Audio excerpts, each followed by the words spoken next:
DSC preparation కి మిగిలిన తక్కువ సమయాన్ని డిఎస్సి 2024 యాప్ లేదా DSC2024.com తో జాబ్ ని సాధించండి. Welcome to Suman TV. భారత ప్రజలు ఇప్పుడు పాకిస్తాన్ విషయంలో ఏం కోరుకుంటున్నారు అంటే చాలా సింపుల్గా ఎవరైనా ఒకటే సమాధానం చెప్తారు, పాకిస్తాన్తో యుద్ధం చేయటం. యుద్ధం చేసి భారత్ పైకి ఉగ్రవాదాన్ని ఉసిగొలుపుతున్న పాకిస్తాన్ని సర్వనాశనం చేయాలి అన్నది ప్రతి భారతీయుడి మదిలో రగులుతున్న సబ్జెక్ట్ ఇది. ఎందుకంటే ఎప్పుడైతే పహల్గాంలో 26 మంది అమాయకులను చంపేశారో అప్పటి నుంచి ప్రతి భారతీయుడి రక్తం మరుగుతోంది. ఎప్పుడు పాకిస్తాన్ని దెబ్బ కొట్టాలా అని ప్రతి ఒక్కరూ ఎదురు చూస్తున్నారు. ముఖ్యంగా మన ప్రధాని మోదీ ఎటువంటి నిర్ణయం తీసుకుంటారు, ఆయన తీసుకోబోయే నిర్ణయంతో పాకిస్తాన్ని ఎలా ఉక్కిరి బిక్కిరి చేస్తారని అందరూ ఎదురు చూస్తున్నారు. నిజానికి ఢిల్లీలో కూడా వరుసగా ప్రధాని మోదీతో త్రివిధ దళాల నేతలు, అధ్యక్షులు, త్రివిధ దళాల అధిపతులు వరుసగా ప్రధాని మోదీతో సమావేశం అవుతున్నారు. నిన్న కూడా రాజ్నాథ్ సింగ్ చాలా స్పష్టంగా మన రక్షణ శాఖ మంత్రి చెప్తున్నారు, ప్రజలు ఏది కోరుకుంటే అది చేస్తాం, ఆ రోజు త్వరలోనే రాబోతుంది అని కూడా రాజ్నాథ్ సింగ్ చెప్పారు. దీంతో ఒక్కసారిగా ఒక చర్చ మాత్రం దేశవ్యాప్తంగా మొదలైంది. ముఖ్యంగా ఏంటి అంటే పాకిస్తాన్ పైన భారత్ దాడి చేయటం ఖాయమని. అయితే దాడి ఎలా జరుగుతుంది అదే ఇవాళ నేను చెప్పాలనుకుంటున్న విషయం. దాడి చేస్తే ఎలా చేస్తారు? నేరుగా ఆర్మీని, నేవీని, ఇండియన్ ఎయిర్ ఫోర్స్ని అందరినీ రంగంలోకి దించి అటాక్ చేస్తారా? సిచ్యువేషన్ చూస్తుంటే అట్లా కనిపిస్తుందా? ఇప్పుడు పాకిస్తాన్తో యుద్ధం చేయాల్సిన అవసరం ఏ స్థాయిలో ఉంది?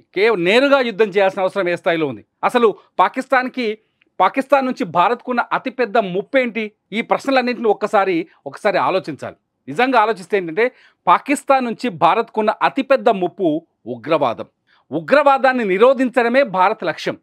పాకిస్తాన్ ప్రజల్ని సర్వనాశనం చేయడం, పాకిస్తాన్ ప్రజల్ని దెబ్బ కొట్టడం, పాకిస్తాన్లో హింసను సృష్టించడం ఎప్పుడు భారత లక్ష్యం కాదు. ఎందుకంటే భారతదేశం ప్రపంచానికి శాంతిని బోధిస్తుంది. భారతదేశం ప్రపంచంలో శాంతియుత దేశంగా నిలబడింది. భారతదేశం ప్రపంచానికి సహాయం చేస్తుంది, కానీ ఎవరిని నాశనం చేయాలన్న ఉద్దేశం భారతదేశానికి లేదు. మరి ఇన్ని కండిషన్స్లో పాకిస్తాన్తో ఎటువంటి యుద్ధం చేసే అవకాశం ఉంది భారత్ అంటే? ముఖ్యంగా ఇంటలెక్చువల్స్ కావచ్చు, డిఫెన్స్ ఎక్స్పర్ట్స్ కావచ్చు చెప్తున్న మాట ఒకటే, పీఓకేని స్వాధీనం చేసుకోవడమే ఇప్పుడు భారత్ లక్ష్యంగా పెట్టుకునే అవకాశం ఉందని చెప్తున్నారు. ఎందుకు పీఓకేని టార్గెట్ చేస్తున్నారు అంటే, పీఓకేలో ఉగ్రవాద సంస్థల్ని పాకిస్తాన్ పెంచి పోషిస్తోంది. పాకిస్తాన్ ఉగ్రవాద సంస్థల్ని నడిపించడం కోసం తమ బడ్జెట్లోంచి, విదేశాల నుంచి డబ్బును తెచ్చి ఉగ్రవాద సంస్థలకు పెట్టుబడులు పెడుతుంది. ఉగ్రవాద సంస్థలు అక్కడ దాదాపు 42 స్థావరాలను ఏర్పాటు చేశారు. పీఓకేలోనే పాకిస్తానీ ఉగ్రవాద సంస్థలు సెటిల్ అయి ఉన్నాయి. పీఓకేలో ఉండి యువతని ఉగ్రవాదం వైపు మళ్లిస్తున్నాయి. పీఓకే నుండే భారత్ పైన వరుసగా దాడులు చేస్తున్నాయి. సో ముందు భారత్ ఆలోచిస్తున్న లక్ష్యం ఏంటి అంటే, ఎక్స్పర్ట్స్ ప్రకారం పీఓకే పైన మొదట దాడి చేయాలి. పీఓకేని హస్తగతం చేసుకుంటే ఉగ్రవాదాన్ని కంట్రోల్ చేయొచ్చు అన్నది భారత్ ముందున్న లక్ష్యంగా కనిపిస్తోంది. అందుకే రాజ్నాథ్ సింగ్ వ్యాఖ్యల వెనుక అర్థం కూడా అదే కనిపిస్తుంది. ప్రధాని మోదీ బీహార్లో మాట్లాడిన మాటల వెనుక కూడా అర్థం కూడా అదే కనిపిస్తుంది. ఒకసారి పీఓకే పరిస్థితి ఏంటో ఒక్కసారి మనం ఈ ఇమేజ్లో చూద్దాం. ఒకసారి చూడండి. పీఓకే ఏదైతే గిల్గిట్ బల్టిస్తాన్ ఉందో, ఈ ఆకుపచ్చ రంగు ఉన్నదంతా ఇదంతా పీఓకే ప్రాంతం. ప్రస్తుతానికి కశ్మీర్ పరిధిలో ఉన్నట్టుగా మనం భావిస్తున్నాం. నిజానికి ఇది భారత్లో అంతర్భాగం. ఈ కశ్మీర్ కూడా మనదే, మన భారతీయులది. ఈ ప్రాంతంలోనే ఉగ్రవాద సంస్థలు ఇక్కడ తిష్ట వేసి ఇక్కడి నుంచే భారత్ పైన దాడులకు తెగబడుతున్నాయి. జమ్మూ కాశ్మీర్లో ఉగ్రవాదాన్ని ప్రోత్సహిస్తున్నాయి. ప్రస్తుతానికి మన బోర్డర్ అంతా ఇది ఎల్ఓసి కింద మనం గుర్తించాలి. ఈ ఎల్ఓసి కింద, ఈ ఎల్ఓసి చుట్టూ ఇప్పుడు కాల్పులు రోజు జరుగుతూనే ఉన్నాయి. ఇటు పాకిస్తాన్ ఆర్మీ రెగ్యులర్గా కాల్పులు జరుపుతూనే ఉంది. సో ఈ పీఓకేలకి ఎంటర్ అయితే అక్కడ 42 ఉగ్రవాద సంస్థలు ఉన్నాయి, 42 ఉగ్రవాద స్థావరాలు ఉన్నాయి. ఆ 42 ఉగ్రవాద స్థావరాల నుంచే భారత్ పైన వరుసగా దాడులు జరుగుతున్నాయి. భారత్ దగ్గర అసలు పీఓకే పైన పీఓకేకి భారత్ వెళ్తే పీఓకే పైన భారత్ అటాక్ చేస్తే ఎలా చేస్తుంది? ఇప్పుడు అతిపెద్ద ఇంట్రెస్టింగ్ పాయింట్ ఇదే. ఏంటంటే భారత్ దగ్గర అత్యంత అధునాతనమైన ఆయుధాలు ఉన్నాయి. అమెరికా నుంచి తీసుకునే కావచ్చు, రష్యా నుంచి తీసుకునే కావచ్చు, ఇతర దేశాల నుంచి దిగుమతి చేసుకునే కావచ్చు. అమెరికా చాలా స్పష్టంగా మనం గుర్తుపెట్టుకోవచ్చు, దాడి సమయంలో తాలిబాన్లతో యుద్ధం అంటే ఆఫ్ఘనిస్తాన్ వదిలేసి వెళ్ళిపోతున్నప్పుడు అమెరికా సైన్యం పైన దాడి జరిగింది. ఆ సమయంలో అమెరికా ఒక డ్రోన్ ప్రయోగం చేసింది. ఏంటంటే ఒక టార్గెట్ని ఫిక్స్ చేసి ఆ డ్రోన్కు వదిలేస్తే నిందితులు కావచ్చు, లేకపోతే తప్పించుకునవచ్చు ఆ టార్గెట్ని ఎట్టి పరిస్థితుల్లో రీచ్ అయ్యే కొన్ని అత్యాధునిక డ్రోన్ ఆయుధాలు ఉన్నాయి. అవి ఇండియా దగ్గర కూడా ఉన్నాయి. ఒకవేళ పీఓకే పైన భారత్ అటాక్ చేస్తే అటువంటి అత్యాధునిక మిసైల్స్ని వాడే అవకాశం ఉంది. ఒక్కసారి గనక ఈ 42 టార్గెట్లని భారత్ ఫిక్స్ చేసిందంటే ఆ 42 టార్గెట్లని భారత భూభాగం నుంచే లేపేసే అవకాశం ఉంది. మధ్యలో ఆర్మీ ఉన్నప్పటికీ, ఎల్ఓసి వంటి ఆర్మీ ఉన్నప్పటికీ ఆర్మీతో ఇటు ఫైటింగ్ చేస్తూనే పీఓకేలో ఉన్న 42 ఉగ్రవాద శిబిరాల పైన నేరుగా దాడి చేసే అవకాశం ఉంది. దీనికి ఏఐ టెక్నాలజీ ఉంది, డ్రోన్ టెక్నాలజీ వాడబోతుంది, ఇంకా రకరకాల టెక్నాలజీ ఉన్నాయి ఇండియా దగ్గర. ఆ టెక్నాలజీ పరంగా చాలా స్ట్రాంగ్గా ఉంది ఇండియా. ఈ 42 ఉగ్రవాద స్థావరాలను పేల్చేస్తే ఎప్పుడు గతంలో సర్జికల్ స్ట్రైక్స్ ఎలా అయినాయో అలాగా సర్జికల్ స్ట్రైక్స్ అయితే పీఓకే భారత్ కంట్రోల్కి వచ్చేందుకు అవకాశాలు ఎక్కువగా ఉన్నాయని చెప్పేసి డిఫెన్స్ ఎక్స్పర్ట్స్ ఆలోచిస్తున్నారు.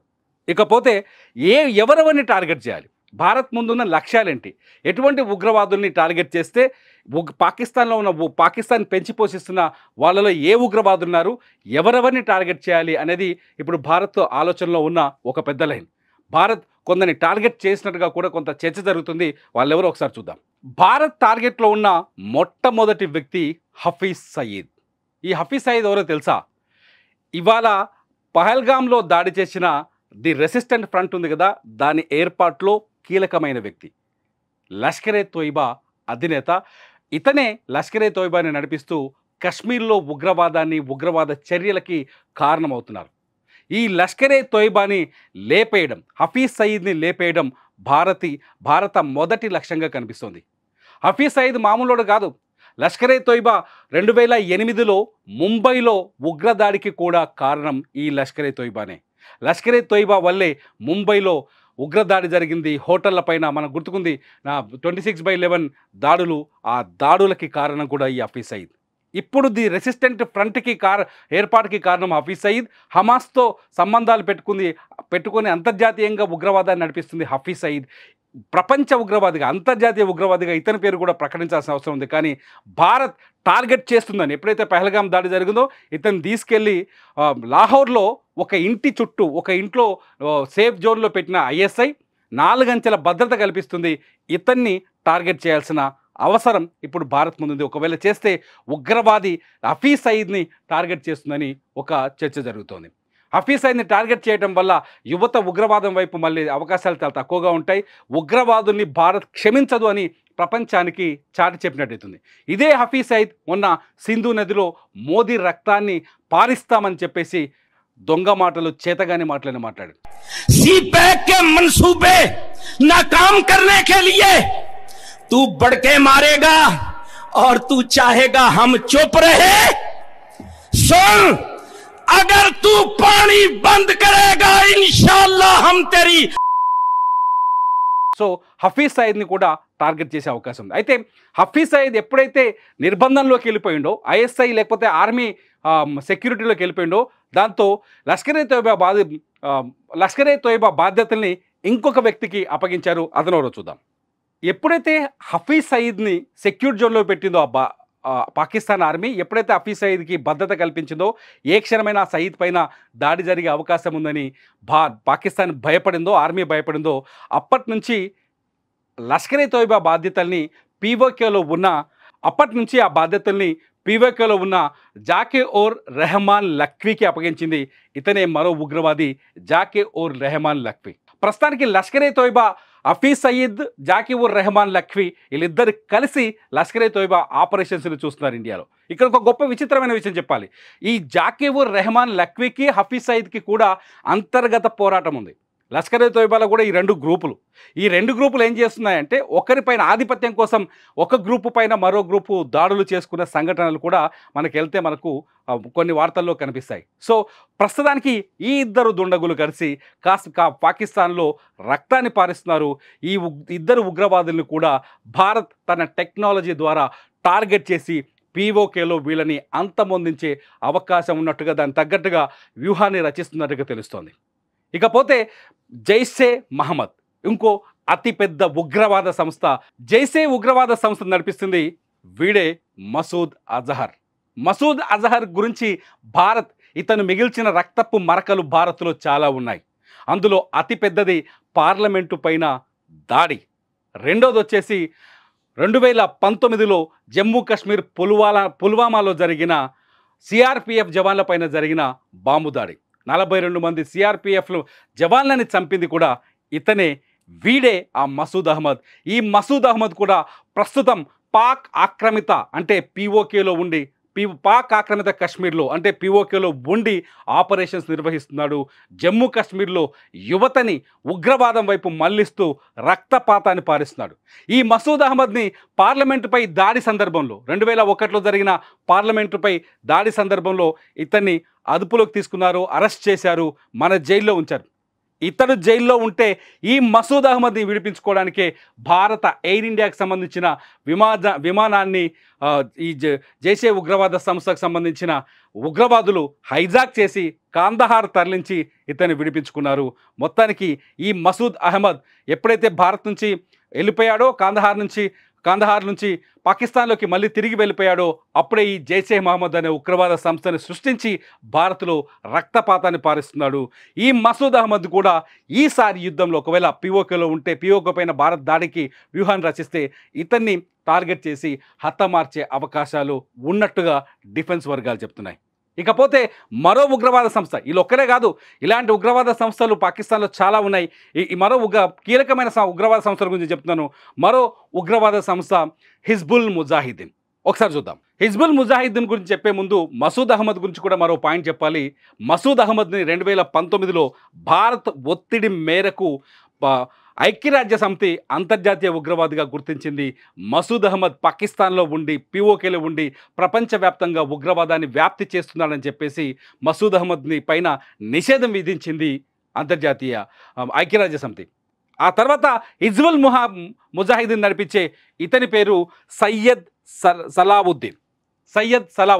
ఈ సయ్యద్ సలావుద్దీన్ కూడా పీఓకేలోని ముజఫరాబాద్లో తిష్టవేసి అక్కడ ఉగ్రవాద సంస్థలు నడిపిస్తున్నారు. అక్కడ ఉగ్రవాద శిక్షణ కార్యక్రమాలు ఏర్పాటు చేసి భారత్ పైన ఉగ్రవాదాన్ని ముసుగొల్పుతున్నాడు. హిజ్బుల్ ముజాహిద్దీన్ చాలా స్పష్టంగా కశ్మీర్లో ఉన్న యువతను ఉగ్రవాదం వైపు మళ్లించి ఉద్రిక్తతల్ని రెచ్చగొట్టి కశ్మీర్లో దాడులకు ప్రయత్నిస్తుంది.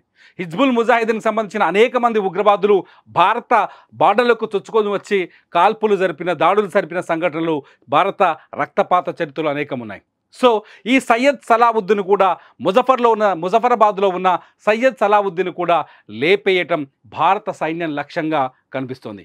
ఒకవేళ పీఓకే పైన దాడి జరిగితే ఉగ్రవాది సయ్యద్ సలావుద్దీన్ కూడా అంతం చేయాలని భారత వ్యూహంగా కొందరు చర్చిస్తున్నారు, ఎక్స్పర్ట్ చెప్తున్నారు.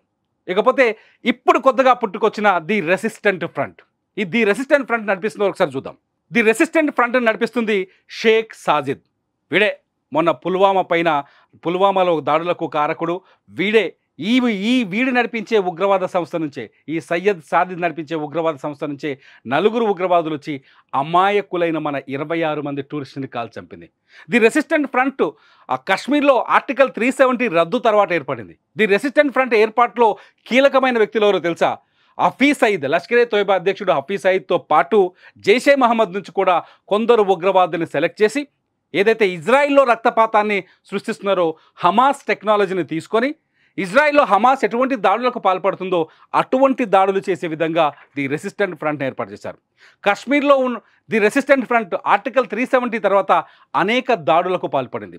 అమాయకులు కూలీల్ని, లేకపోతే గుర్రాలు నడిపించుకునే వాళ్ళని, లేకపోతే డ్రైవర్లని టార్గెట్ చేసి చంపుతూ వచ్చింది. వీళ్ళ ఉద్దేశం ఏంటంటే అలజడి సృష్టించడం.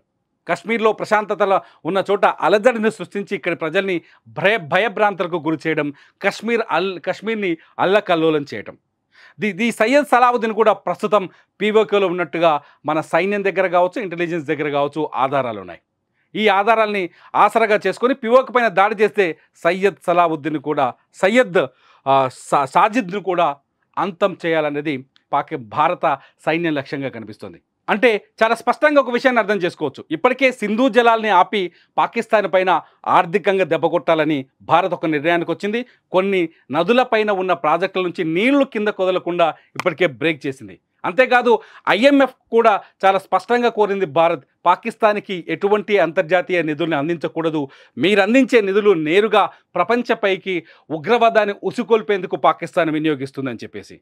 ఆర్థికంగా పాకిస్తాన్కి సంబంధించిన వస్తువుల్ని ఏ దేశం దిగుమతి చేసుకోకూడదని భారత్ కోరింది. భారత్కి పాకిస్తాన్ నుంచి వస్తున్న వస్తువుల దిగుమతులను కూడా నిలుపుదల చేసింది. పాకిస్తాన్ ఆర్థికంగా బలపడితే ఆ డబ్బునంతా తీసుకెళ్లి కేవలం ఉగ్రవాదం మీద, కశ్మీర్లో అలజడి సృష్టించడం కోసం మాత్రమే ఖర్చు చేస్తుంది. పాకిస్తాన్లో ఉగ్రవాదం బలపడితే ప్రపంచం ప్రమాదంలోకి వెళ్తుందనే విషయాన్ని ప్రపంచ దేశాలకు అర్థమయ్యే విధంగా భారత్ చాలా స్పష్టంగా చెప్పింది, పేర్కొంది. అందుకనే పాకిస్తాన్ ఓడల్ని భారత రేవులోకి రావద్దని చెప్పింది, పాకిస్తాన్ విమానాల్ని భారత గగనతలంలోకి రావద్దని చెప్పింది, మన విమానాల్ని కూడా పాకిస్తాన్ గగనతలంలోకి వెళ్లకుండా నిషేధం విధించింది పాకిస్తాన్, మన ఓడలను కూడా అడ్డుకుంది. మొత్తంగా ఆర్థిక సంబంధాల్ని, ఆర్థికంగా కూడా పాకిస్తాన్ని నిలువరింపచేసేందుకు భారత్ ప్రయత్నం చేస్తుంది. ఇదంతా భారత్ యుద్ధ వ్యూహంగా కనిపిస్తుంది. యుద్ధం చేయడం అంటే నేరుగా వెళ్ళిపోయి పాకిస్తాన్ మీద దాడులు వేయడం, పాకిస్తాన్ చెప్తున్నట్టుగా ఆటం బాంబులు తీసుకొచ్చేస్తామని బెదిరించడం కాదు. యుద్ధం చేయడం అంటే పాకిస్తాన్ జవజీవాలన్నింటినీ విడదీయటం, పాకిస్తాన్ని అన్ని రకాలుగా దెబ్బ కొడితే కానీ ఉగ్రవాదాన్ని అంతమొందించలేదని భారత్ భావిస్తున్నట్టుగా అర్థమవుతుంది. అందుకే మొదటి నుంచి భారత్ ఒక ప్రక్రియ ప్రకారం వెళ్తోంది. పాకిస్తాన్ ఉగ్రవాద దేశం, పాకిస్తాన్ నుంచే ఉగ్రవాదం పెచ్చుమెరుతోంది, పాకిస్తానే ఉగ్రవాదాన్ని ప్రోత్సహిస్తోంది, పాకిస్తాన్ ఉగ్రవాదాన్ని పెంచి పోషిస్తోంది. అందుకే ఈ పుల్వామా దాడికి, పెహల్గాం దాడికి పాకిస్తాన్ బాధ్యత వహించాలి అని చెప్పింది. ఈ చర్యని మానవత్వం పైన జరిగిన దాడిగా అభివర్ణించిన భారత్ ప్రపంచ దేశాల మద్దతు కోరింది. ప్రపంచంలో ఉన్న ఒక చైనా, టర్కీ లాంటి కొన్ని దేశాలు తప్ప ప్రపంచంలో ఉన్న అన్ని దేశాలు పెహల్గాం దాడిని ఖండించాయి అంటే ఉగ్రవాదం పాకిస్తాన్ నుంచి కశ్మీర్లోకి వస్తుందని ఆమోదించినట్టుగానే కనిపిస్తుంది.